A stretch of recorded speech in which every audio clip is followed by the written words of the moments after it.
Grammar के topics भी हो रहे हैं। अब स्टार्ट करते हैं एक पोएम। पोएम का नाम है फायर एंड आइस। वैसे बहुत सारी पोएम हम लोग करेंगे आगे, 9th की 10th की, बाकी सारे स्टैंडर्ड्स की भी।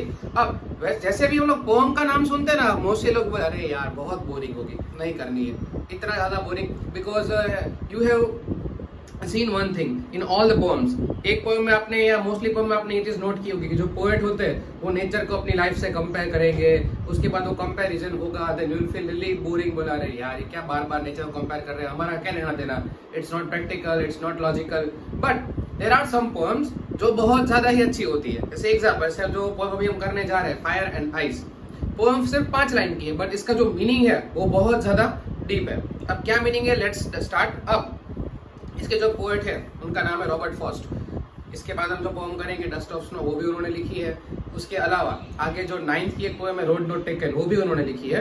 अब इसका मीनिंग क्या है, देखो पोएम में सिग्निफिकेंस या हम कह सकते हैं कि kind of a thing which we can learn from this poem, वो बहुत ज्यादा ही इजी है कि रॉबर्ट फ्रॉस्ट के according if the world will end, अगर दुनिया खत्म हो जाएगी तो it will end because of the two stuff, इधर विथ फायर और इधर विथ आइस। अगर दुनिया खत्म होगी तो या तो वो फायर से खत्म होगी या तो वो आइस से खत्म होगी। अगर फर्स्ट टाइम खत्म होगी तो वो फायर से खत्म होगी, अगर second time it will and so it will and with the ice. आपको मतलब इसका कोई सेंस नहीं बना कि दुनिया खत्म तो एक बार होगी ना, 2 बार क्यों खत्म होगी। देखो पोएम इतनी सी ही है। अब इसका डीप सिग्निफिकेंस या डीप मीनिंग एग्जैक्टली है क्या, वो करते हैं। अब रॉबर्ट फ्रॉस्ट ने जो 2 कंपोनेंट्स लिए हैं, एक लिया है फायर और एक लिया है आइस। फायर के 2 कंपोनेंट्स हैं। फायर के 2 कंपोनेंट्स कौन से हैं? एक तो है एंगर, देखो हमारा गुस्सा। क्यों? बिकॉज देखो जो गुस्सा होता है ना वो दिख जाता है कि यार मुझे बहुत गुस्सा है, मैं इसको ये कर दूंगा वो कर दूंगा, ये हमारा एक ह्यूमन इमोशन है। सेकंड होता है डिजायर। डिजायर का मीनिंग कि हमें क्या चीजें चाहिए, जो भी हमें चाहिए होता है ना, ठीक है, उस सब के लिए we can do any kind of stuff. जैसे एग्जाम्पल, कोई पर्टिकुलर पर्सन को आपने देखा होगा कि उसको डिजायर है कि उसको ये बनना है, वो बनने के लिए उसको गलत काम भी करना पड़ेगा। If he wants to do a particular wrong stuff, he'll do it or she'll do it. वो करेंगे ही करेंगे।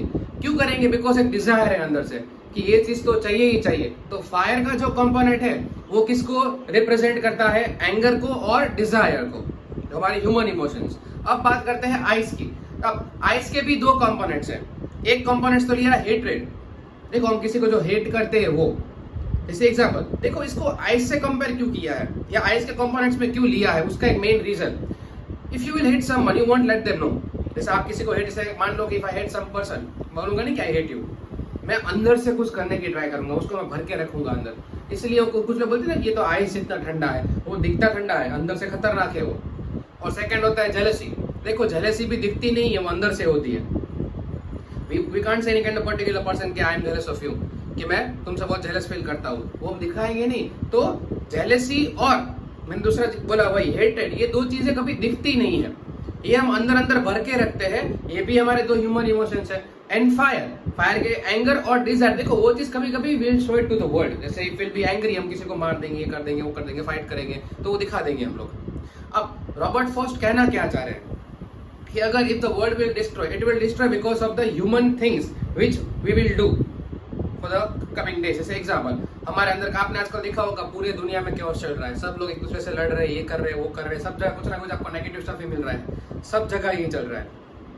अब या तो हमारा एंगर, गुस्सा है कोई कंट्री के लिए, कोई पर्टिकुलर पर्सन के लिए, कोई कास्ट के लिए, कम्युनिटी के लिए, व्हाटसोएवर, एक तो वो, या हमारा डिजायर है कि मुझे पावरफुल बनने के लिए मैं इसको डिस्ट्रॉय कर दूंगा वो कर दूंगा। देखो सब लोग ने ऐसा सोचना स्टार्ट कर दिया तो वर्ल्ड विल एंड।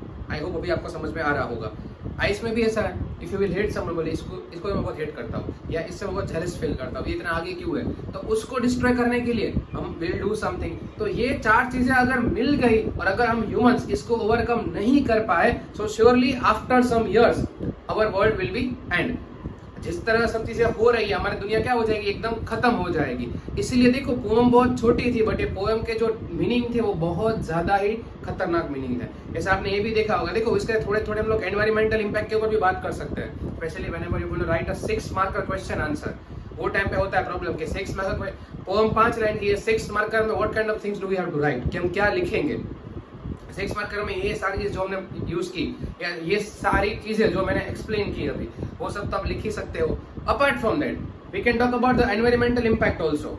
जैसे एग्जाम्पल कुछ अगर आप बुक्स देखोगे उसमें ये एक्सप्लेनेशन दिया भी होगा कि फायर अगर आप देखो, आपने देखा होगा बहुत जगह पे फॉरेस्ट फायर हो रहा है, बहुत जगह पे फायर के अकॉर्डिंग आजकल तो आपने बहुत सारे न्यूज देखे ही होंगे, lots of people are dying because of the fire. And बहुत जगह पे जो टेम्परेचर है बहुत ज्यादा माइनस में जा रहा है। जैसे हम रशिया की बात कर सकते हैं, एंटार्क्टिक की बात करते हैं, वहां से there are so many people they are dying because of the minus temperature, yeah, because of the ice once again. So these are the component which we can talk about it if you want to write the 6 mark question answer.